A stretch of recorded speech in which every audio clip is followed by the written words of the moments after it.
श्री स्वामी समर्थ. नमस्कार मित्रांनो, आपल्या आयुष्यात जेव्हा बाहेरचे लोक त्रास देतात तेव्हा आपण त्यांच्याशी लढू शकतो किंवा त्यांच्यापासून दूर जाऊ शकतो. पण विचार करा, जेव्हा त्रास देणारी व्यक्ती दुसरी तिसरी कोणी नसून आपल्याच रक्ताची आपल्याच घरातील असते तेव्हा काय करायचं? ज्यांच्यावर आपण जीवापाड प्रेम करतो, ज्यांच्यासाठी आपण दिवस रात्र कष्ट करतो, जेव्हा तीच घरातील व्यक्ती आपल्याला विनाकारण मानसिक त्रास देऊ लागते, टोमणे मारू लागते किंवा आपलं जगणं कठीण करून टाकते, तेव्हा माणूस आतून पूर्णपणे तुटून जातो. अनेकदा तर असा विचार येतो की हे जीवनच संपून टाकावं. पण मित्रांनो, हा विचार चुकीचा आहे. आजच्या या व्हिडिओमध्ये आपण अगदी सलग आणि सविस्तरपणे जाणून घेणार आहोत की जर तुमच्या घरातही अशी परिस्थिती असेल तर स्वतःला कसं सांभाळायचं आणि या समस्येतून बाहेर कसं पडायचं. व्हिडिओ शेवटपर्यंत नक्की पहा, कारण आजचा हा व्हिडिओ तुमचं आयुष्य बदलू शकतो. मुख्य भाग: समस्येचे विश्लेषण आणि उपाय. सगळ्यात पहिली गोष्ट म्हणजे जेव्हा घरातील व्यक्ती त्रास देते तेव्हा आपण त्यांच्या प्रत्येक शब्दाला मनावर घ्यायला लागतो. आपण विचार करतो की मी काय चूक केली, पण मित्रांनो, हे समजून घ्या की समोरच्या व्यक्तीचा स्वभाव बदलणं तुमच्या हातात नाही. त्यामुळे अशा वेळी स्वतःला दोष देणं आधी बंद करा. जेव्हा ती व्यक्ती विनाकारण वाद घालेल किंवा तुम्हाला मानसिक त्रास देण्याचा प्रयत्न करेल तेव्हा तिथे प्रत्युत्तर देऊन वाद वाढवू नका. काही वेळा शांत राहणे सर्वात मोठं हत्यार असतं. तुमच्या शांततेमुळे समोरच्याला कळेल की त्यांच्या बोलण्याचा आता तुमच्यावर कोणताही परिणाम होत नाहीये. दुसरी महत्वाची पायरी म्हणजे मानसिक अंतर, मेंटल डिस्टन्स तयार करणे. जरी तुम्ही एकाच घरात राहत असाल तरी त्या व्यक्तीशी फक्त गरजेपुरतं बोला. त्यांच्या खाजगी आयुष्यात किंवा निर्णयामध्ये रस दाखवणं बंद करा. जेव्हा तुम्ही त्यांच्यापासून भावनिकदृष्ट्या लांब जाता तेव्हा त्यांचा त्रास देण्याचा प्रभाव कमी होतो. स्वतःला इतर कामांमध्ये व्यस्त ठेवा. तुमचं करिअर, तुमचे छंद किंवा नवीन गोष्टी शिकण्यावर लक्ष केंद्रित करा. स्वतःला इतकं व्यस्त करा की तुम्हाला त्यांच्या नकारात्मक गोष्टीचा विचार करायलाच वेळच मिळणार नाही. तिसरी गोष्ट जी खूप गरजेची आहे ती म्हणजे तुमची सीमा निश्चित करणे, सेटिंग बाउंड्रीज. जर त्यांचा त्रास सहनशक्तीच्या पलीकडे जात असेल तर अत्यंत शांतपणे तितक्याच कणखर आवाजात त्यांना सांगा की तुमची ही वागणूक मला मान्य नाही आणि मी हे सहन करणार नाही. काही वेळा तुमची मवाळ भूमिका समोरच्याला अधिक त्रास देण्यास प्रत्युत्तर करते. त्यामुळे स्वतःसाठी उभे राहायला शिका. यानंतरही जर घरात राहणं असह्य होत असेल तर आर्थिकदृष्ट्या सक्षम होण्याचा प्रयत्न करा. जर तुम्ही स्वतःच्या पायावर उभे असाल तर तुम्ही काही काळासाठी त्या वातावरणातून बाहेर पडू शकता, वेगळे राहू शकता. पैशाचे स्वातंत्र्य तुम्हाला अशा विषारी टॉक्सिक वातावरणातून बाहेर पडण्याची ताकद देते. जर तुम्ही कमावत नसाल तर लहान मोठ्या कामातून किंवा शिक्षणातून स्वतःला सक्षम बनवा. आध्यात्मिक आणि मानसिक आधार.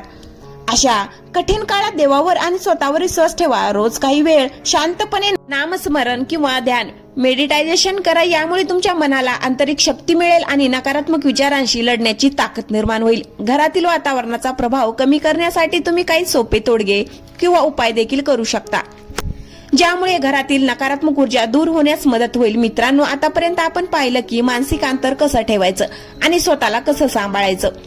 पण गोष्ट जेव्हा जीव नकोसा होईपर्यंत येते तेव्हा आपल्याला आणखीन काही ठोस आणि व्यावहारिक पावलं उचलावी लागतील. चला तर मग या परिस्थितीशी लढण्यासाठीचे पुढचे अत्यंत महत्वाचे मार्ग सलगपणे समजून घेऊया. चौथी पायरी: तिसऱ्या व्यक्तीची मदत किंवा मध्यस्थी. जेव्हा घरातलीच व्यक्ती शत्रूसारखी वागू लागते तेव्हा त्यांच्याशी थेट संवाद साधणं अशक्य होतं. अशा वेळी कुटुंबातील किंवा नात्यातील अशा एखाद्या व्यक्तीची मदत घ्या. ज्यांचा शब्द घरात मानला जातो ते तुमचे काका, मामा, मोठे भाऊ किंवा एखादे समजूतदार नातेवाईक असू शकतात.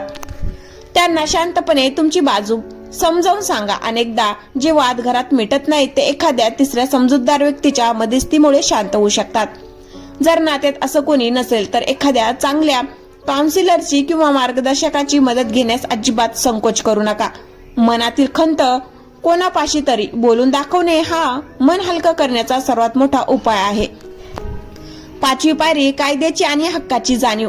अनेकदा लोक घरातील व्यक्तीचा त्रास मुकाट्याने सहन करतात कारण त्यांना आपल्या कायद्याची किंवा अधिकाराची माहिती नसते. जर हा त्रास केवळ मानसिक न राहता शारीरिक होत असेल किंवा घरगुती हिंसाचाराचे रूप घेत असेल तर गप्प बसू नका. आपल्या देशात घरगुती त्रासाविरुद्ध महिलांसाठी आणि पुरुषांसाठी कायदेशीर संरक्षण उपलब्ध आहे. गरज पडल्यास जवळच्या पोलीस स्टेशनमध्ये किंवा महिला हेल्पलाईनवर तक्रार करा. कायद्याची भीती ही मोठ्या मोठ्या त्रासांना एका झटक्यात थांबवू शकते. स्वतःला कधीही हतबल किंवा अगतिक समजू नका. कायदा तुमच्या पाठीशी उभा राहू शकतो. 6वी पायरी: नातेसंबंध आणि स्वतःचा जीव यातील निवड.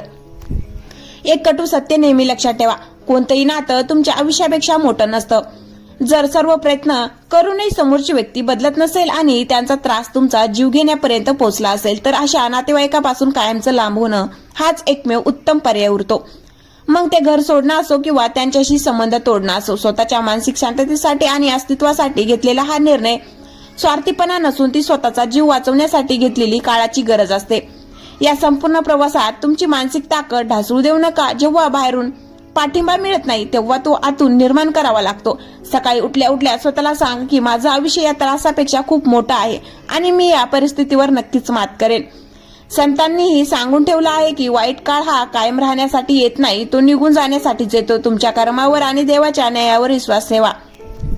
विनाकारण त्रास देणाऱ्याला त्यांच्या कर्माचे फळ नक्कीच मिळते. हा निसर्गाचा नियम आहे. मित्रांनो, आता आपण अशा वळणावर आलो आहोत जिथे आपल्याला केवळ स्वतःचा बचाव करायचा नाहीये, तर या दलदलीतून कायमचं बाहेर कसं पडायचं आणि आपल्या आयुष्याची एक नवीन सुंदर सुरुवात कशी करायची याच ऍक्शन प्लॅन तयार करायचा आहे. चला तर मग हा प्रवास अधिक खंबीरपणे पुढे नेऊया.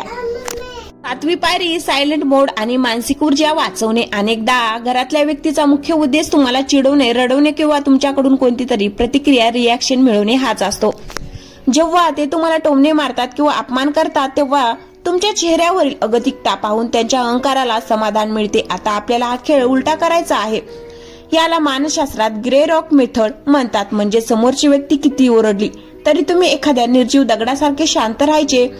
चेहऱ्यावर राग नाही, डोळ्यात पाणी नाही आणि आवाजात चिडचिड नाही. फक्त हो, नाही, बरं एवढ्या पुरतच उत्तर द्यायचं आणि तिथून निघून जायचं. जेव्हा समोरच्याला दिसेल की त्यांच्या त्रासाचा तुमच्यावर 1%ही परिणाम होत नाहीये तेव्हा हळूहळू त्यांचा उत्साह माळू लागतो. तुमची शांतताही त्यांना चपराक बसल्यासारखी वाटेल. जर तुम्हाला समजलं आहे की या घरात आता राहणं अशक्य आहे तर रडत बसण्यापेक्षा शांतपणे एक्झिट प्लॅन म्हणजेच बाहेर पडण्याची तयारी सुरू करा. पहिली पायरी, तुमचे महत्वाचे कागदपत्र, उदाहरणार्थ आधार कार्ड, पॅन कार्ड, शैक्षणिक प्रमाणपत्र नेहमी एका सुरक्षित ठिकाणी किंवा डिजिटल लॉकरमध्ये ठेवा जेणेकरून आयत्या वेळी अडवणूक होणार नाही.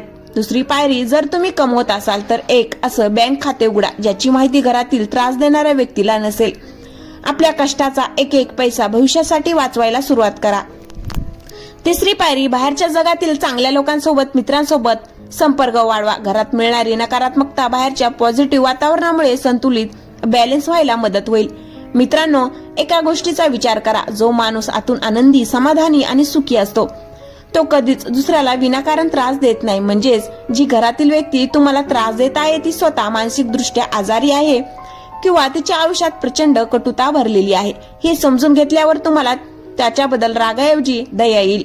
त्यांना मनातल्या मनात माफ करून टाका. माफ यासाठी करायचं नाही की त्यांनी जे केलं ते योग्य होतं, तर माफ यासाठी करायचं कारण तुम्हाला त्या व्यक्तीचा विचार करून तुमचा मेंदू आणि तुमचं रक्त आटवायचं नाहीये.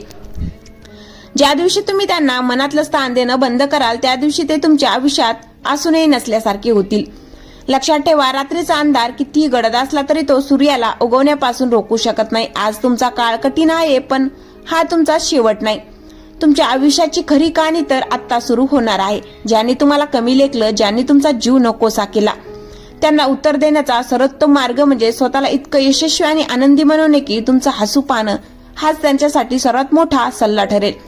मित्रांनो, आता आपण या स्क्रिप्टच्या अशा भागामध्ये आलो आहोत जिथे आपल्याला केवळ या त्रासाचा सामना कसा करायचा हे नाही पाहिजे, तर या मानसिक संकटातून बाहेर पडून स्वतःचं एक साम्राज्य कसं उभं करायचं हे समजून घ्यायचं आहे. कारण जेव्हा घरातील लोक आपला आत्मविश्वास पूर्णपणे चिरडून टाकतात तेव्हा स्वतःला पुन्हा कसं उभं करायचं हा सर्वात मोठा यक्ष प्रश्न असतो. चला तर मग पुढचा प्रवास सलगपणे जाणून घेऊया.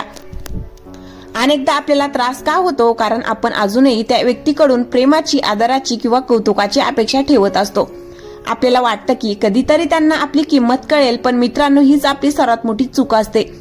जी व्यक्ती तुम्हाला मानसिक दृष्ट्या संपवायला निघाली आहे तिच्याकडून अपेक्षा ठेवणं म्हणजे वाळवंटात पाण्यासाठी वणवण करण्यासारखं आहे. यामुळे आज आणि या क्षणी त्यांच्याकडून कोणताही चांगल्या वागणुकीची अपेक्षा करणं पूर्णपणे सोडून द्या. त्यांच्या शब्दांना कचरा समजायला शिका. त्यांनी काही वाईट म्हटलं तर मनातल्या मनात म्हणा, हे तुमचं मत आहे, माझा कर्मावर विश्वास आहे. जेव्हा तुमची अपेक्षा संपते तेव्हा समोरच्या शब्दामधील धार आणि तुम्हाला त्रास देणाऱ्याची ताकदही संपून जाते. घरात जेव्हा रोज रोज कटकट आणि मानसिक छळ होतो तेव्हा त्यांचा शेवट परिणाम आपल्या शरीरावर आणि मनावर होतो. भूक न लागणे, डोकेदुखी, सततची भीती किंवा नैराश्य येणे हे त्यांचेच लक्षण आहे. अशा वेळी स्वतःला शारीरिकदृष्ट्या मजबूत ठेवा. रोज सकाळी किमान 20 मिनिटे मोकळ्या हवेत फिरायला जा. प्राणायाम किंवा दीर्घ श्वास घेण्याचा सराव करा. जेव्हा शरीरात ऑक्सिजनचा पुरवठा चांगला होतो तेव्हा मेंदू शांत राहतो आणि योग्य निर्णय घेण्याची ताकद येते. तुमच्या शरीराला आणि मनाला इतकं मजबूत बनवा की समोरून येणारे नकारात्मकतेचे बाण तुमच्या कवचामुळे परत जातील. जर घरातून प्रेम आणि आधार मिळत नसेल तर तो बाहेर शोधा. बाहेर शोधा याचा अर्थ असा नाही की तो कोणावरही विश्वास ठेवा, तर अशा मित्रांच्या, मार्गदर्शकांच्या किंवा लोकांच्या संपर्कात राहा जे तुम्हाला प्रोत्साहन देतात, जे तुमच्या पाठीवर कौतुकाची थाप मारतात. जर तुमच्या आजूबाजूला असे लोक नसतील तर चांगल्या लेखकाची पुस्तके वाचा, प्रेरणादायी व्हिडिओ पहा किंवा समाजोपयोगी कामात स्वतःला गुंतवून घ्या. जेव्हा तुम्ही जगातील अथांग ज्ञान आणि चांगुलपणा पाहता तेव्हा तुम्हाला जाणवेल की घरातील तो त्रास तुमच्या या मोठ्या आयुष्यासमोर खूप लहान आहे.